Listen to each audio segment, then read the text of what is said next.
And now I'd like to introduce Dr. Debra Hawhee, Professor of English in the College of the Liberal Arts. She is also a Penn State alumna, earning her PhD before joining our faculty.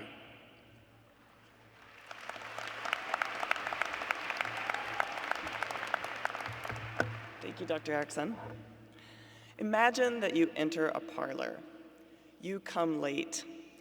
When you arrive, others have long preceded you, and they're engaged in a heated discussion, a discussion too heated for them to pause and tell you exactly what it's about. In fact, the discussion had already begun long before any of them got there, so that no one present is qualified to retrace for you all the steps that had gone before.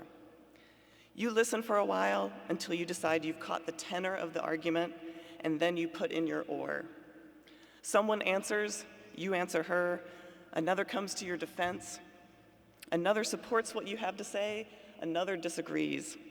The discussion, however, is interminable. The hour grows late, you must depart, and you do depart with the discussion still vigorously in progress. This scenario was offered in 1939 by a thinker and writer named Kenneth Burke to illustrate the unfolding drama of language. Burke, as it happens, has connections to Penn State. He did a little teaching here, and when he died in 1992, the library acquired his papers. If you go into the special collections room at the library, you'll see a very large bust of him. Burke refers to this imagined scene in the parlor as the unending conversation. This unending conversation can be read as a metaphor for life, in the sense that everything is ongoing, then we arrive, and after we depart, everything will still go on. But the unending conversation is mainly about the give and take of discussion, of deliberation. Conversations like the one Burke describes go on everywhere in your lives, and in the next 4 years, they will continue to play out in your classrooms, on your Facebook pages, and in your civic spaces. As you well know, and as Burke knew too, these conversations can get heated. They can get gritty. They also involve everyone around us, including those with whom we disagree and those who might agree with us. A heated, very heated set of discussions is going on, not just at Penn State, but about Penn State.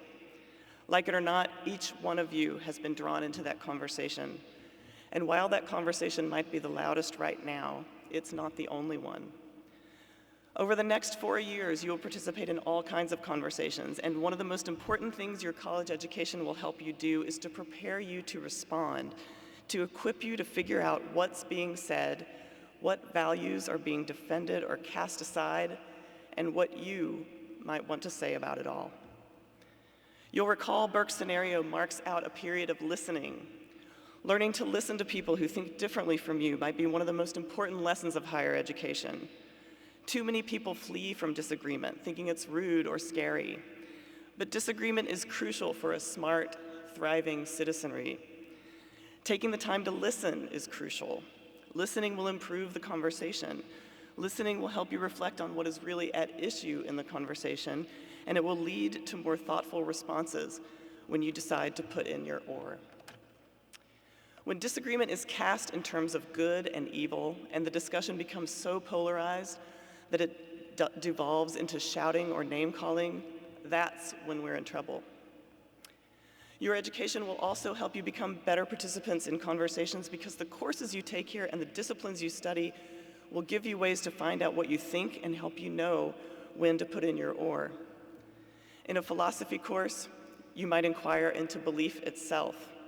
A history course will help you examine conversations from the past. A literature course will introduce you to some of the best that has been thought and said. A chemistry course will show you how to test knowledge through rigorous experimentation. A sociology course will give you tools to learn about how people interact, and so on. All, I contend, will help you be a better participant in these ongoing conversations. You'll leave here knowing more stuff, sure, but the important thing is that you leave here not necessarily knowing what to think, but how to think, how to really ruminate over hard questions, and how to do this for yourself and in relation to others who are different from you. This, to me, is the lasting value of the education you're about to begin. All the knowledge you'll acquire, make, and deliberate about will help you become more thoughtful, active, respectful, emphatic citizens in your communities, your countries, and your world. On behalf of Penn State faculty, I welcome you to the university and encourage you to embrace the intellectual challenges of this lively, unending conversation. Thanks.